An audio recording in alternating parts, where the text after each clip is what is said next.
My wife yelled, at 4 a.m., "Stop interrogating me, you don't own me." I replied quietly, "You're right." That was the last conversation we ever had. I left that same night. 6 years later, she showed up at a hospital for a routine appointment and froze when the nurse asked if she knew me. I'm 36 now, single, and I work as a physician assistant in a busy urban hospital. 6 years ago, I was 30, married for 4 years, and thought I had my whole life figured out.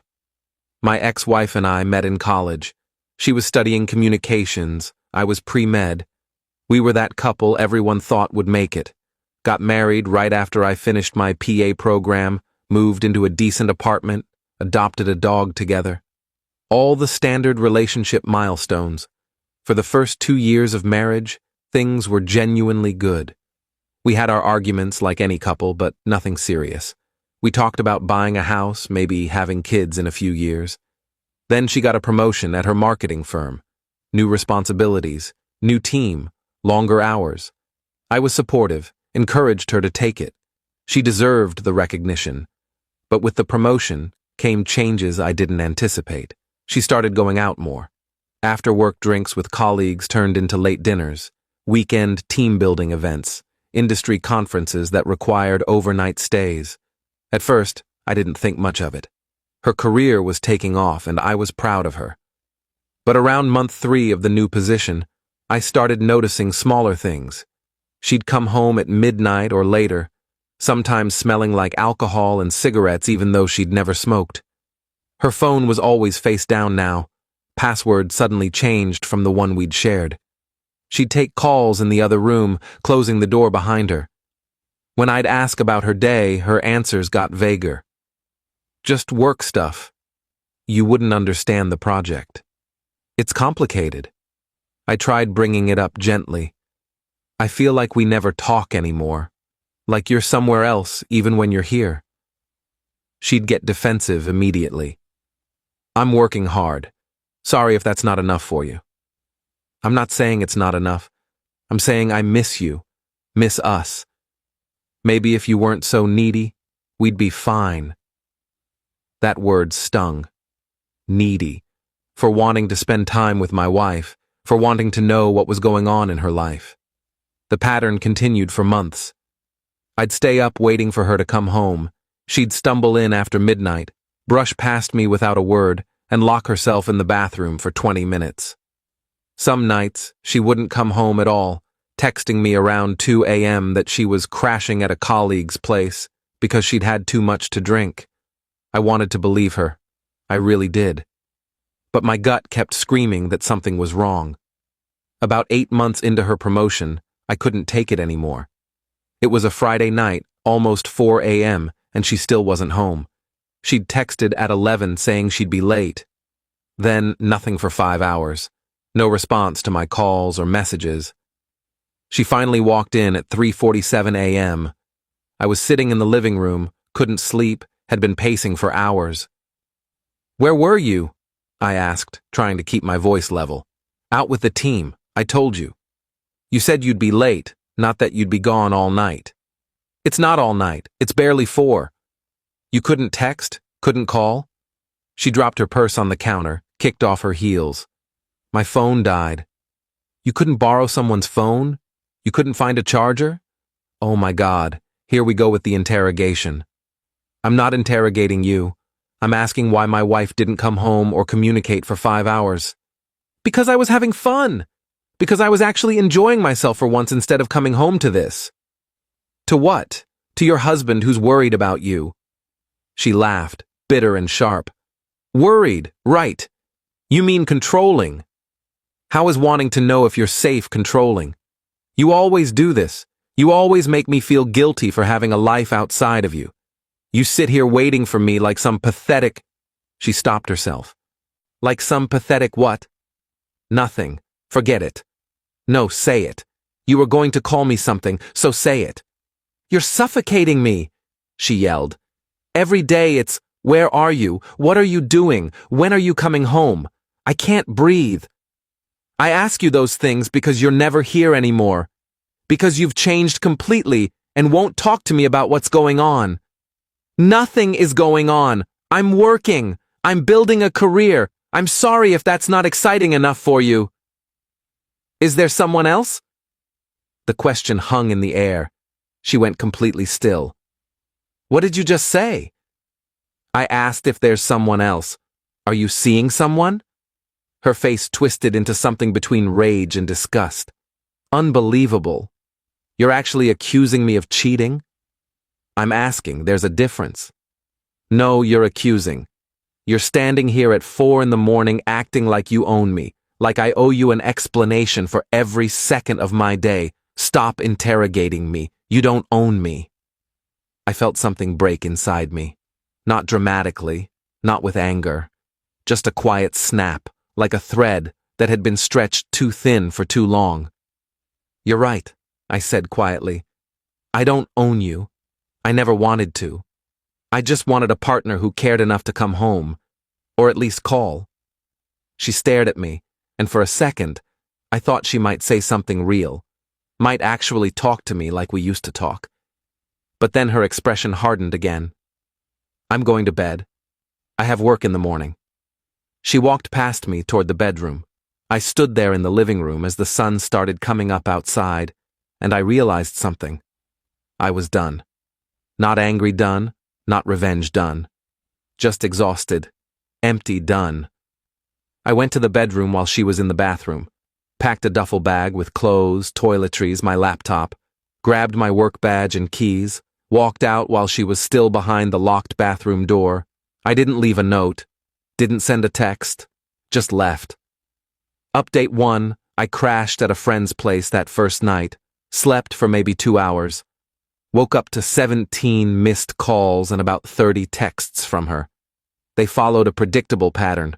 First few, where did you go? Are you serious right now? You're being ridiculous. Middle batch, okay, you made your point. Come home so we can talk. I'm sorry I yelled, but you can't just leave like this. Final ones, fine, be that way, see if I care. I didn't respond to any of them. My friend, who I'd known since undergrad, made coffee and asked what happened. I gave him the short version.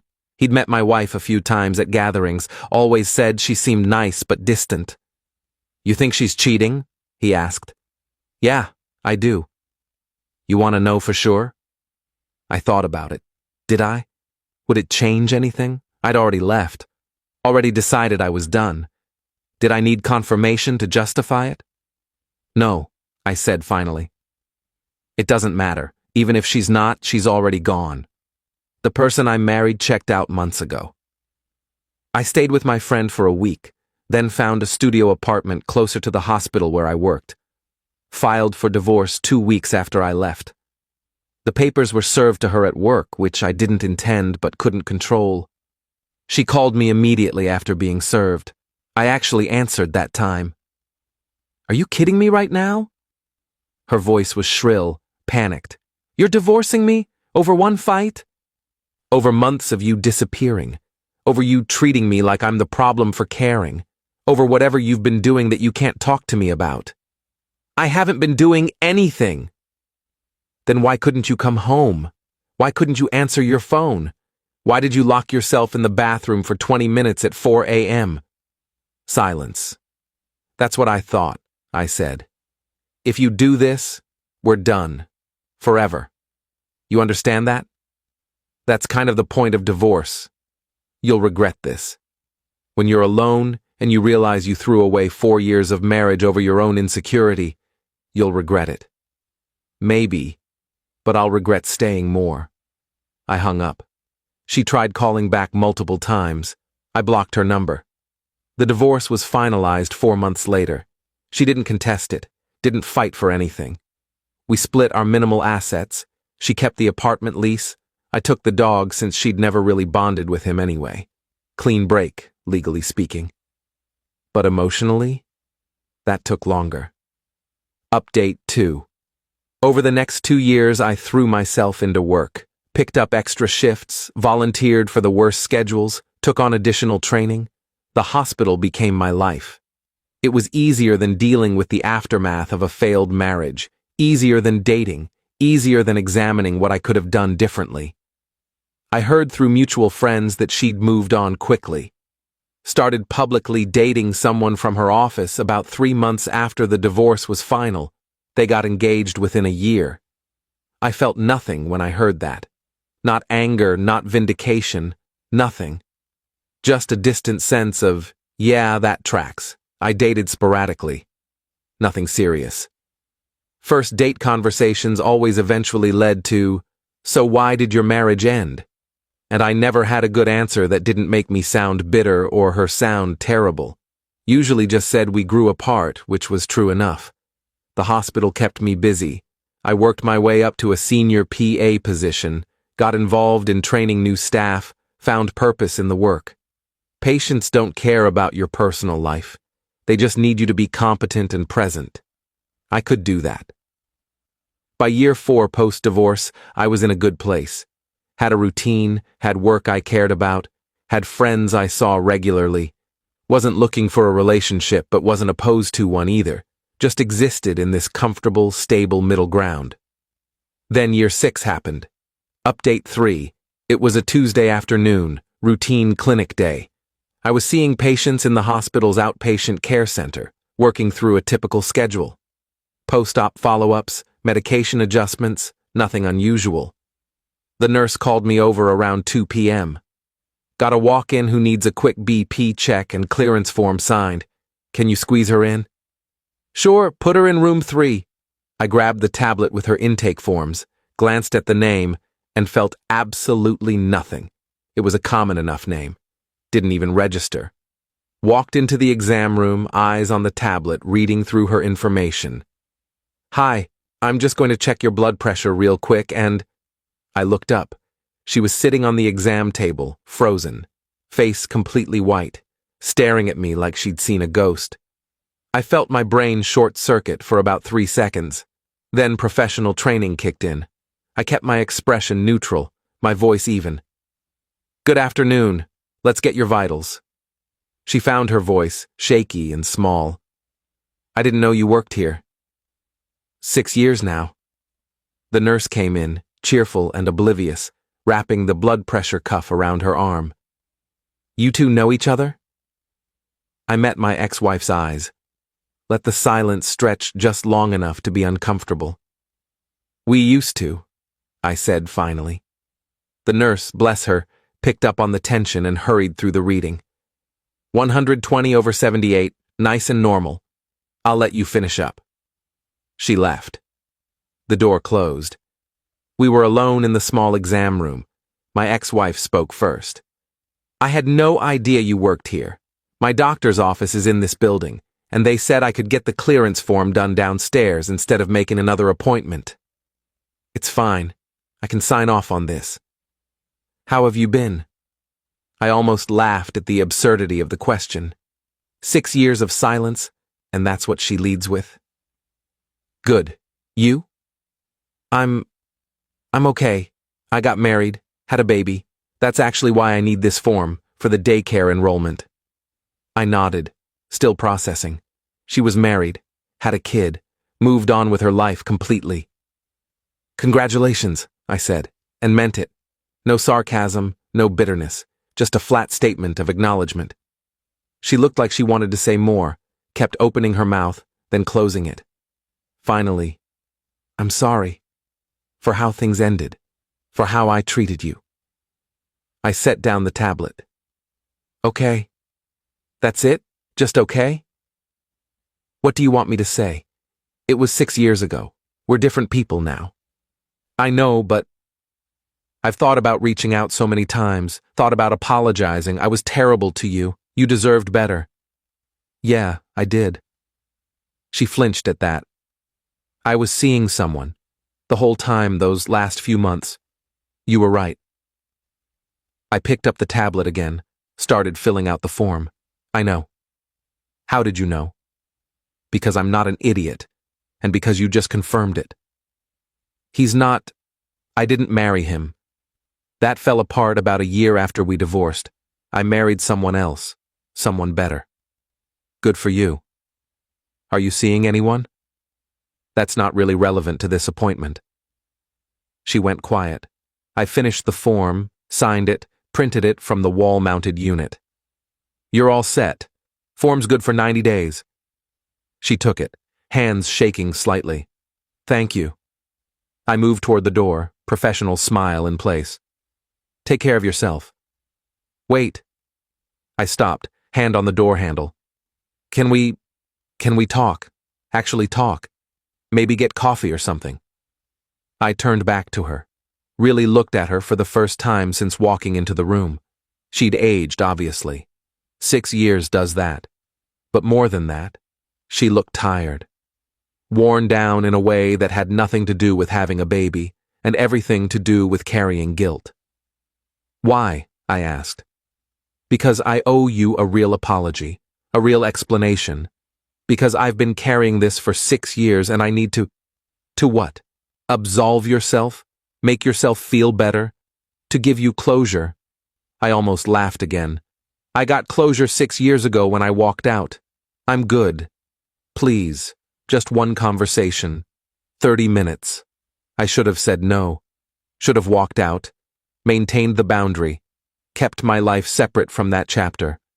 But something in her desperation, or maybe my own curiosity, made me pause. Fine. One conversation. There's a cafe in the lobby. 20 minutes. That's all I can spare. Update 4. We sat in the hospital cafe, 2 strangers with a shared history. Coffee neither of us really wanted getting cold between us. She started talking before I could even settle into my chair. Like she'd been holding this in for years, and the dam had finally broken. His name was my boss, the one I was sleeping with.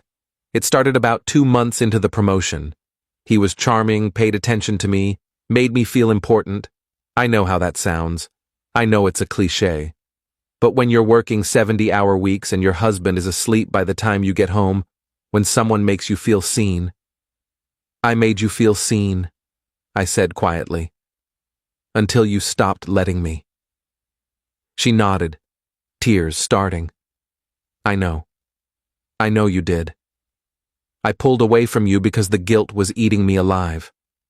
Every time you asked where I was or when I'd be home, I felt like you could see right through me. So I got defensive, pushed you away, blamed you for caring.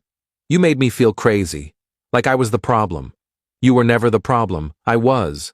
I was selfish and cowardly, and I destroyed the best thing I had because I was too weak to just be honest.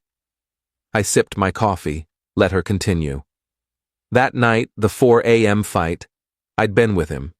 We'd had this big industry event, and afterward a group went to a hotel bar. Everyone else left around midnight. We stayed, went up to his room. I'd been lying to myself for months that it was just emotional, just friendship. But that night, I don't need the details. Right. Sorry. When I got home and you asked where I'd been, I panicked. Got angry instead of honest. And when you asked if there was someone else, I could have just said yes. Could have ended it there with some dignity. But I doubled down on the lie instead. Why are you telling me this now? She wiped her eyes. Because my therapist says I can't move forward until I face what I did.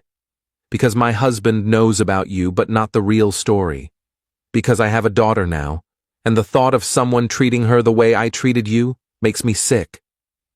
Your husband doesn't know you cheated? He knows the marriage ended. Doesn't know why. I told him we grew apart. I shook my head. You should tell him. He deserves to know who he married. That's not fair. I'm not that person anymore. Maybe not, but he should still know. What happens if he finds out some other way? If an old colleague mentions it? You think that'll go better? She looked down at her coffee. You're right. I know you're right. We sat in silence for a minute. I checked my watch. I need to get back. Thank you for listening. I know I don't deserve it. I stood up. I hope you have a good life. I hope you're better to him than you were to me. And I hope your daughter never has to learn these lessons the hard way. Do you hate me? I thought about it. Really considered the question. No, I did for a while. But mostly, I just feel nothing. You're a stranger who used to be important. That's it. I walked away, threw my untouched coffee in the trash, and went back to work. Saw 4 more patients that afternoon. Went home to my quiet apartment, fed my dog, made dinner, watched TV, went to bed. Normal, stable, uncomplicated. Final update. That was 8 months ago. Haven't seen or heard from her since. Don't expect to. The hospital's big enough that we'd have to try to run into each other again. I did some thinking after that conversation, talked to my own therapist about it, processed the whole thing, realized that as much as she'd hurt me 6 years ago, I'd genuinely moved on. Seeing her again didn't reopen old wounds, just reminded me why I'd left in the first place.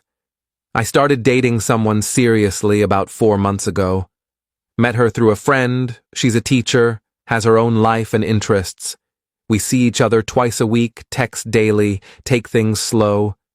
She knows about the divorce, knows the basic story, doesn't push for details I'm not ready to share. Last week she asked if I'd ever consider getting married again. I told her honestly, maybe with the right person, but not for a long time. She said that was fair, that she felt the same way. No pressure, no rush, just 2 people figuring it out together. That's what it should have been the first time. 2 people figuring it out together. Not one person lying and the other person slowly losing their mind trying to hold it together.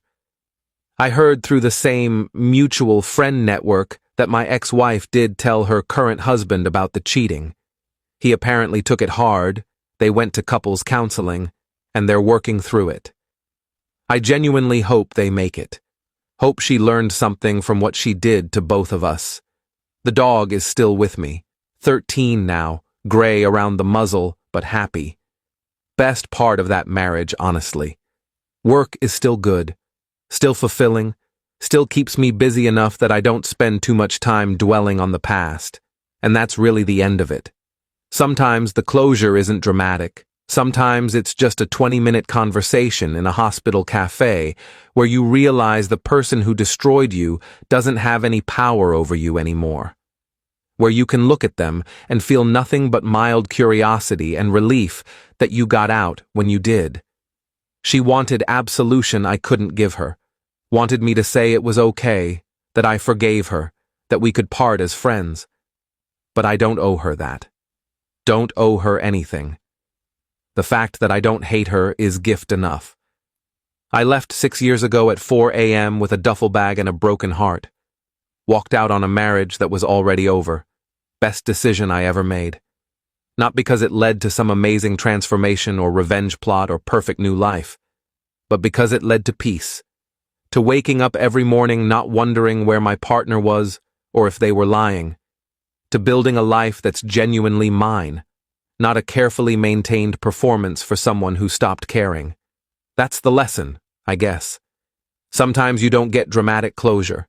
Sometimes you just get to walk away and build something better. And 6 years later, when the ghost of your past shows up in an exam room, you get to look at them and realize you're completely fine. That they're just another patient needing a form signed. That the person who once had the power to devastate you is now just someone you used to know. And that's enough.